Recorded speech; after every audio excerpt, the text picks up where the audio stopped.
بدأنا الجلاش والله. ما لما انزل مصر هتعملوا فيا ايه؟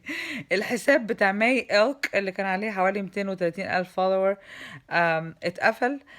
حد قال ان انا pretending to be someone else. منى هارون. فاللي انا طالباه منك دلوقتي انك ما تبعتيش ليا اي حاجة غير على ماي إلك لما ترجع ان شاء الله. اي حساب تاني مش بتاعي. البنات بتبعت لي صور وحاجات برايفت ومشاكل وحاجات حساسة جدا. فانا مش عايزة حد يشوف مشكلتك او حاجتك.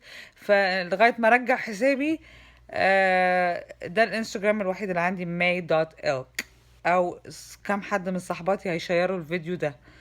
ماي إلك الحساب الوحيد. الباقي انا مش هبقى مسؤولة عنه. لو هياخدوا فلوس لو هياخدوا حاجة بليز خلي بالك لغاية ما ارجعه ان شاء الله. اوكي. سلام.